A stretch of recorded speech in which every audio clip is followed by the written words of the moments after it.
Economy পড়ে যাবে, তেলের দাম বেড়ে যাবে, প্রেশিয়াস জিনিস পাবেন না, নিত্য প্রয়োজনীয় জিনিসের দাম বেড়ে যাবে। একটা ব্যাটল অনেক কিছু নষ্ট করে ফেলবে।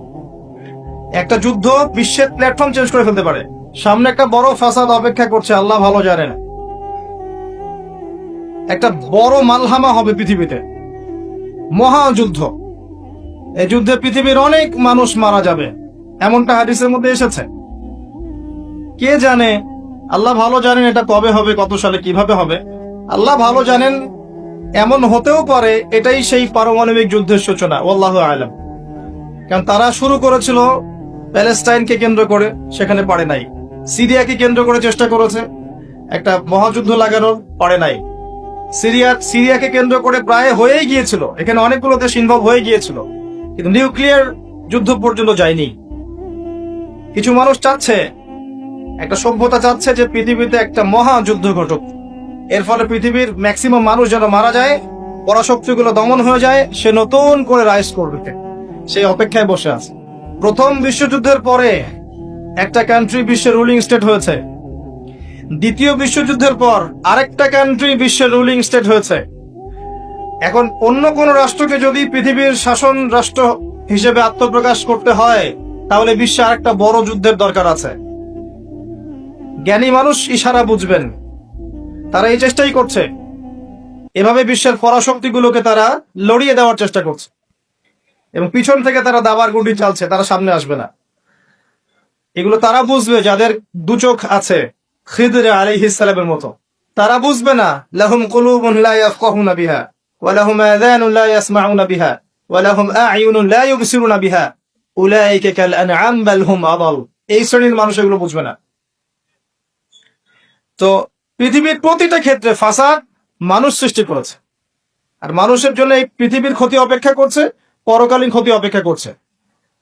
মানুষ বুঝতে পারছে না যে এর ফলে কি হতে পারে। মেডিসিন বন্ধ হয়ে যেতে পারে, পরিবেশের মধ্যে অক্সিজেনের লেভেল কমে যাবে, ফ্রেশ বাতাস পাবে না মানুষ, ফ্রেশ খাবার পাবে না, ইকোনমি পড়ে যাবে, তেলের দাম বেড়ে যাবে, প্রেশিয়াস জিনিস পাবেন না, নিত্য প্রয়োজনীয় জিনিসের দাম বেড়ে যাবে। একটা ব্যাটল অনেক কিছু নষ্ট করে ফেলবে। একটা যুদ্ধ বিশ্বের প্ল্যাটফর্ম চেঞ্জ করে ফেলতে পারে। আর যদি সেটা কোনো নিউক্লিয়ার যুদ্ধ হয়, তাহলে তো কথাই নাই, যেখানে বোম একটা পড়বে, শেষ, ম্যাসাকার। আর এখনকার নিউক্লিয়ার ওয়েপেন্স গুলো ওই জাপানের হিরোশিমা নাগাসাকির মতো নয়, এখনকার গুলো আরো অনেক শক্তিশালী। একটা বোমা একটা রাষ্ট্রকে উড়িয়ে দেওয়ার জন্য যথেষ্ট। মানুষ কঙ্কাল ছাই হয়ে যাবে, কিচ্ছু করতে পারবে না। আর যেসব রাষ্ট্রের এই ক্ষেপণাস্ত্র প্রতিরক্ষা ব্যবস্থা নাই, তাদের অবস্থা তো আরো অবস্থা খারাপ। কথা বুঝতে পারছেন না? ক্ষেপণাস্ত্র প্রতিরক্ষা ব্যবস্থা থাকে, কেউ যদি মিসাইল ছোড়ে সেটাকে আকাশেই ধ্বংস করা যায়। সেই প্রতিরক্ষা ব্যবস্থা যাদের নাই, তাদের কি অবস্থা হবে চিন্তা করতে পার। এই মালহামায় মুসলিমরাও জড়িয়ে যাবে। কারণ বিশ্ব এখন একটা, যেটা আমরা বলি যে গ্রামের মতো, ভিলেজ, একটা ওয়ার্ল্ড ভিলেজ, বিশ্ব একটা গ্রামের মতো হয়ে গেছে এখন। একদিকে ঢিল পড়লে আরেকদিকে প্রভাব পড়বে, তাই পুরো বিশ্ব একটা পরিবারের মতো হয়ে গেছে।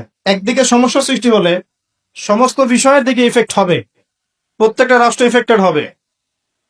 তো কেউই আমরা ক্ষতি থেকে মুক্ত নই, না দুনিয়ার ক্ষতি না পরকালে। আর পরকালের ক্ষতি তো আপনারা আমার চেয়ে ভালো জানেন। মানুষের জন্য অপেক্ষা করছে পরকালের সওয়াল জবাব, কবরের আযাব, মিজান, পুলসিরাত, জান্নাত, জাহান্নাম। ইন্নাল ইনসানা লাফি খুসর। তারপরেও মনে হয় আমাদের চালচলন দেখলে যে ক্ষতি আমাদেরকে স্পর্শ করবে না।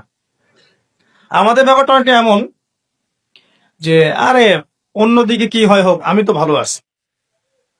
যখন সবকিছু নষ্ট হয়ে যায় তখন নিজেও ভালো থাকা যায় না।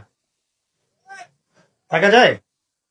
যখন সবকিছু নষ্ট হয়ে যায় তখন নিজেও আর ভালো থাকা যায় না। তো আমাদের ভাগ্যেও ক্ষতি অপেক্ষা করছে, এটা সময়ের ব্যাপার মাত্র। এখনো যদি আমরা সচেতন না হই, নিজেদের ফিউচারের চিন্তা না করি, নিজেদের আমল, আকীদা, পরিবার, রিজিক এগুলোকে না গুছিয়ে নেই, তাহলে সমস্যা আছে। আমরা কি সমস্যায় পড়তে চাই? আল্লাহ পাক আমাদের সবার আকীদাকে পরিশুদ্ধ করুন, আমিন। বেশি থেকে বেশি নেক আমল করার তৌফিক দান করুন, আমিন। আমাদের পরিবারগুলোকে আল্লাহ পাক জান্নাতি পরিবার রূপে কবুল করে নিন, আমিন। সবাইকে আল্লাহ পাক হালাল রিজিকের ব্যবস্থা করে দিন। দিন ইসলামকে প্রতিষ্ঠা করার তৌফিক আল্লাহ পাক আমাদেরকে দান করুন। পরের ভিডিওটি পেতে চ্যানেলটি সাবস্ক্রাইব করে বেল আইকনটি বাজিয়ে দিন